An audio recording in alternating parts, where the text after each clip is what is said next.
कहानी की शुरुआत समुद्र के पास बसे एक रहस्यमयी अस्पताल से हुई, जहां मैडी नाम की लड़की डर से भरी आंखों के साथ कैमरे की तरफ देख रही थी, क्योंकि उसे जल्द ही एक खतरनाक ऑपरेशन से गुजरना था। जैसे ही कैमरा पीछे गया तो पता चला कि उसकी पीठ से एक अजीब और डरावना बच्चा जुड़ा हुआ था, जो अलग होकर भी उसी का हिस्सा था। उसका दिमाग इतना विकसित था कि वह बिना छुए ही आसपास की चीजों को कंट्रोल कर लेता था और गुस्से में किसी के लिए भी जानलेवा बन सकता था। इसी वजह से डॉक्टरों ने मैडी को काबू में कर उस हिस्से को अलग कर दिया, लेकिन दोनों के दिमाग एक दूसरे से जुड़े हुए थे, इसलिए उसे पूरी तरह अलग करना नामुमकिन था, क्योंकि ऐसा करने पर मैडी की जान जा सकती थी। इसलिए उन्होंने उस बच्चे के दिमाग का एक हिस्सा मैडी की खोपड़ी के अंदर ही सिल दिया। यहीं से कहानी सीधे 20 साल आगे बढ़ी, जहां वही लड़की अब बड़ी होकर काफी खूबसूरत हो चुकी थी और मां बनने वाली थी, लेकिन उसे जरा भी अंदाजा नहीं था कि अब जो होने वाला है वो उसकी रूह कपा देगा। घर पहुंचते ही मैडी ने देखा कि उसका पति बॉक्सिंग मैच देख रहा था। तभी उसने बिना कुछ कहे रिमोट उठाकर टीवी बंद कर दिया, लेकिन इतनी सी बात पर उसका पति गुस्से से भड़क उठा और तुरंत उठकर उसने मैडी का सिर दीवार पर दे मारा, बिना यह जाने कि यही गलती आगे चलकर उसकी मौत की वजह बनने वाली है। अचानक मैडी को एहसास हुआ कि उसके सिर में गहरी चोट लगी है, जिससे वो बुरी तरह घबरा गई और दर्द की परवाह किए बिना तुरंत कमरे के अंदर छिप गई। जब उसने अपने जख्म को देखा तो उसके सिर के पीछे से खून बह रहा था और हालत बिगड़ती जा रही थी, लेकिन मैडी को मालूम नहीं था कि जल्द ही उसका पति इसका खामियाजा भुगतने वाला है। रात होते ही सोफे पर पड़ा पति अचानक अजीब सी आवाज से जाग गया। आवाज का पीछा करते हुए वह किचन में पहुंचा और देखा कि मिक्सर अपने आप चल रहा था, जबकि किचन में कोई नहीं था। ये देखकर वह हैरान रह गया और जैसे ही उसने उसे बंद करने के लिए हाथ बढ़ाया, तभी पीछे से फ्रिज का दरवाजा अपने आप खुल गया। ये सब देखकर वह पूरी तरह चौंक गया और उसे समझ नहीं आया कि आखिर ये सब हो क्या रहा है। उसी पल उसे शक हुआ कि शायद मैडी उसे डराने की कोशिश कर रही है। तभी लिविंग रूम से अचानक तेज आवाजें आने लगीं, जिसे सुनकर वह तुरंत वहां पहुंचा। अंदर जाकर उसने देखा कि एक काला कपड़ा पहनी औरत सोफे पर बैठकर लगातार टीवी चैनल बदल रही है। जैसे ही उसने स्विच ऑन किया, तभी वह औरत अचानक गायब हो गई। उसे लगा कि शायद उसकी आंखों को धोखा हुआ है, लेकिन सोफे पर उठता हुआ कुशन साफ बता रहा था कि वहां अभी कोई बैठा हुआ था। वह अभी इसी सोच में था कि अचानक वह काला साया उसके पीछे प्रकट हो गया। पति की चीख सुनते ही ऊपर कमरे में मैडी अचानक नींद से जाग गई। जैसे ही उसकी नजर तकिए पर पड़े खून पर गई, तभी उसने तुरंत अपने सिर को छुआ और महसूस किया कि खून अभी भी बह रहा है। घबराकर वह नीचे भागी, लेकिन नीचे पहुंचते ही उसने देखा कि उसके पति की गर्दन मुड़ी हुई थी और वह रहस्यमयी तरीके से मरा पड़ा था। इसी बीच उसकी नजर पास बैठे उसी काले साए पर पड़ी, जो बिखरे बालों के साथ वहां मौजूद था। उसे देखते ही वह डर के मारे घबरा गई और सीधा ऊपर की ओर भागने लगी। जैसे ही वह दरवाजा बंद करने लगी, तभी काले साए ने उसे जोर से धक्का देकर दूर फेंक दिया, जिससे वह जमीन पर गिरकर वहीं बेहोश हो गई। कुछ ही देर बाद पड़ोसियों की शिकायत पर पुलिस मौके पर पहुंची और लाश की हालत देखकर चौंक गई। सबसे अजीब बात यह थी कि पूरे घर में जबरदस्ती घुसने का कोई निशान नहीं था और यह समझ से बाहर था कि कातिल अंदर आया कैसे। सच जानने के लिए केस संभालने वाला इंस्पेक्टर अस्पताल पहुंचा ताकि वो मैडी से कुछ सवाल जवाब कर सके, लेकिन अपने बच्चे को खो देने के बाद मैडी इतनी टूट चुकी थी कि वह कुछ भी बताने की हालत में नहीं थी। करीब 15 दिन बाद जब मैडी अस्पताल से घर लौटी, तब एक अजीब घटना फिर से हुई। उसने देखा कि घर के बाहर की स्ट्रीट लाइट अचानक अपने आप टिमटिमा रही थी। इसी दौरान उसे दूर से एक काले कपड़ों वाला आदमी उसकी तरफ आता हुआ नजर आया। ये देखकर उसकी हालत फिर से खराब हो गई और उसका डर वापस लौट आया। वह तुरंत नीचे भागी और घर के सभी दरवाजे और खिड़कियां बंद कर दिए। लेकिन जैसे ही वह कपड़े धोने गई, तभी अचानक उसे शीशे पर एक अजनबी औरत का चेहरा दिखाई दिया। अगले ही पल वह काला साया तेजी से आगे बढ़ा और औरत के बाल पकड़कर उसे जोर से जमीन पर पटक दिया। ठीक उसी पल पूरे कमरे का माहौल रहस्यमयी तरह से बदलने लगा। अगले ही पल मैडी अपने आप उसी औरत के घर में पहुंच गई। उसे समझ ही नहीं आया कि यह सब कैसे हो रहा है। उसी वक्त उसने देखा कि काले कपड़ों वाला आदमी ट्रॉफी उठाकर उस औरत पर टूट पड़ा और पागलों की तरह लगातार उसके सिर पर वार करने लगा। कुछ ही सेकंड में मैडी फिर से अपने घर में लौट आई। जब उसने अपने आसपास सब कुछ ठीक देखा, तब उसे लगा कि शायद यह सब एक डरावना सपना था, लेकिन उसे नहीं पता था कि यह कोई सपना नहीं बल्कि हकीकत थी। जल्द ही पुलिस मौके पर पहुंच गई और उन्हें पता चला कि मैडी के पति और औरत की हत्या एक ही तरीके से हुई है, जिससे उन्हें साफ हो गया कि यह दोनों हत्याओं का कातिल एक ही है। लेकिन जिस औरत की हत्या हुई थी उसका नाम ग्लेन था, जिसने 20 साल पहले मैडी का ऑपरेशन किया था। उसके घर में उसके पुराने मरीजों की फाइलें रखी थी, जिससे पुलिस को शक हुआ कि कातिल उन्हीं में से कोई हो सकता है। इसी शक के आधार पर इंस्पेक्टर सारी फाइलें उठाकर स्टेशन ले गया और हर एक केस को ध्यान से खंगालने लगा। उधर मैडी जब रात को सोने गई तो उसने देखा कि उसके बगल में एक अनजान मोटा आदमी लेटा हुआ है। यह नजारा देखते ही वह डर के मारे कांप उठी। उसका शरीर जैसे सुन्न पड़ गया था और वह हिल तक नहीं पा रही थी। तभी अचानक वही काला साया उसके पीछे से निकला और धीरे धीरे मोटे आदमी के ऊपर चढ़ गया। अगले ही पल उसने एक बड़ा चाकू निकाला और उस आदमी पर लगातार कई सारे वार कर दिए।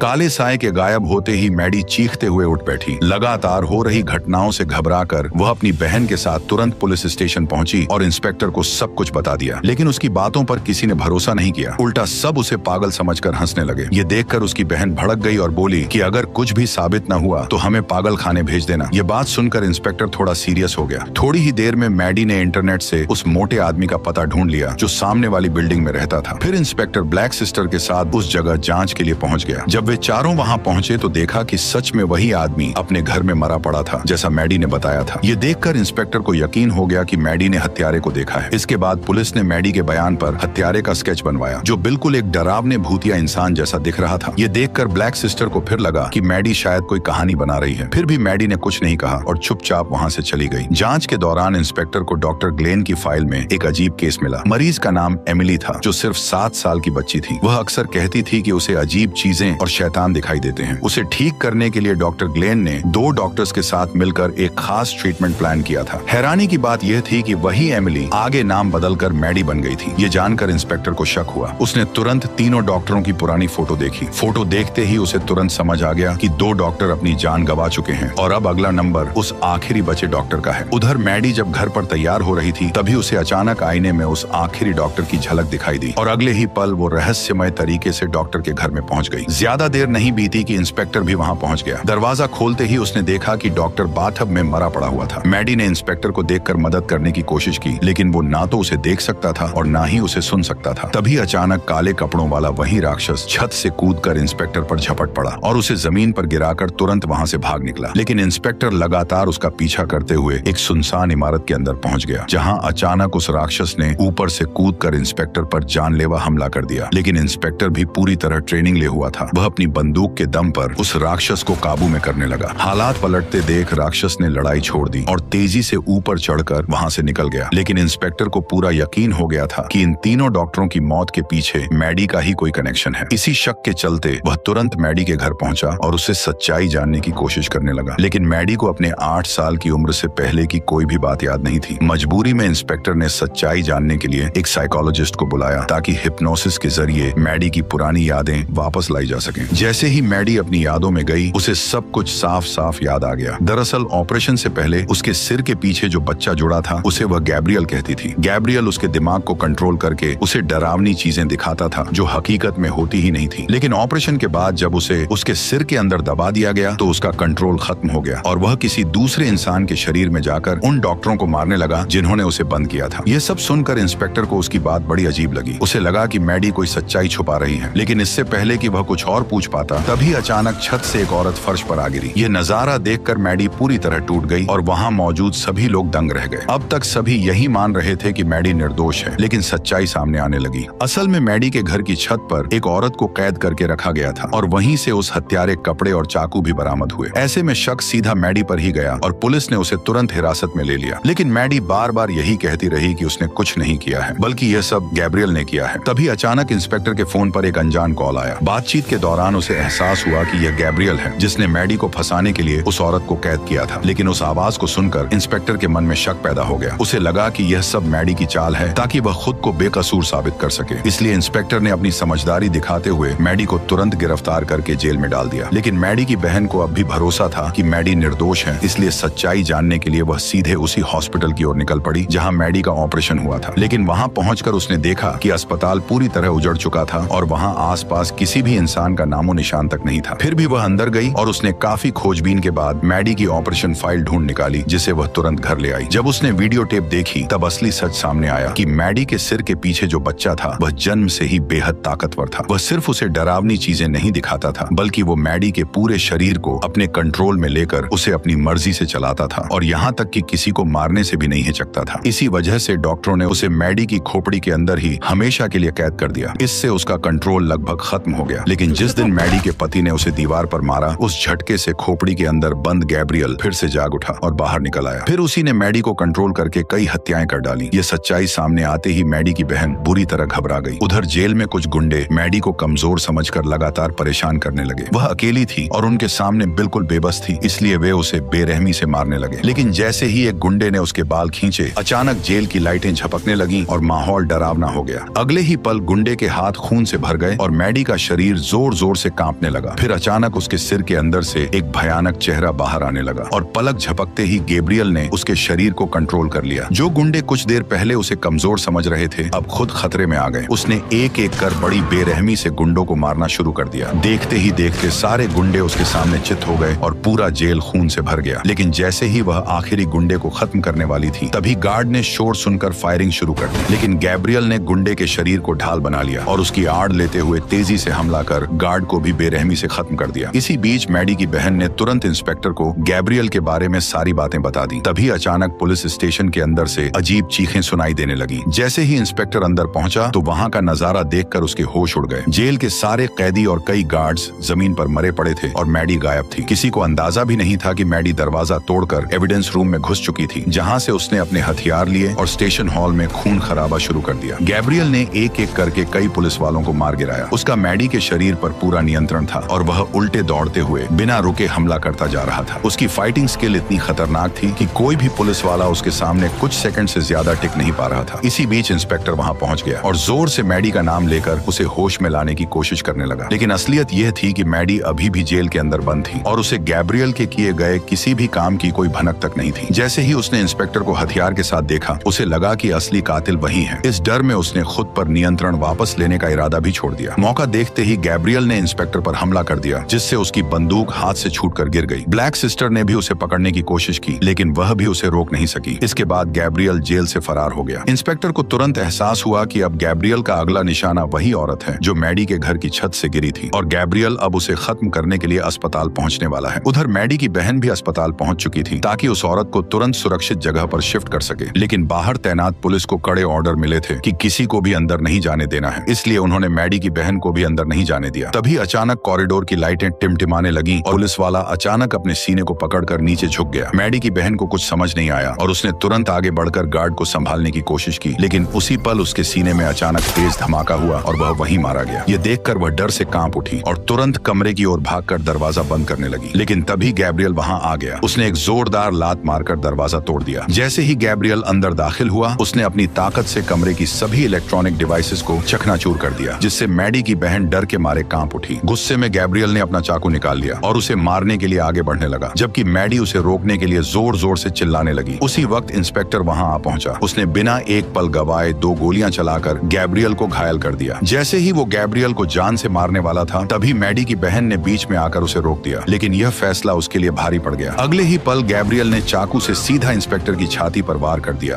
और वह वहीं जमीन पर गिर पड़ा। अब मैडी की बहन पूरी तरह अकेली थी। उसने जान बचाने के लिए बंदूक उठाई लेकिन वह गोली नहीं चला सकी क्योंकि गैब्रियल मैडी के अंदर था और उसे मारने का मतलब मैडी की जान लेना था। इसीलिए वह बार बार मैडी को होश में लाने के लिए उसे उसके नाम से पुकारने लगी। लेकिन गैब्रियल ने पूरी ताकत से मैडी के शरीर को अपने कंट्रोल में कर रखा था। तभी अचानक उसने हॉस्पिटल बेड उठाकर मैडी की बहन पर फेंक दिया और वह वहीं दब गई। मैडी ये सब देख रही थी लेकिन उसका शरीर उसके बस में नहीं था और मैडी की बहन ये बात अच्छी तरह से जानती थी, इसलिए दर्द के बावजूद वो उसे होश में लाने की आखिरी कोशिश करने लगी।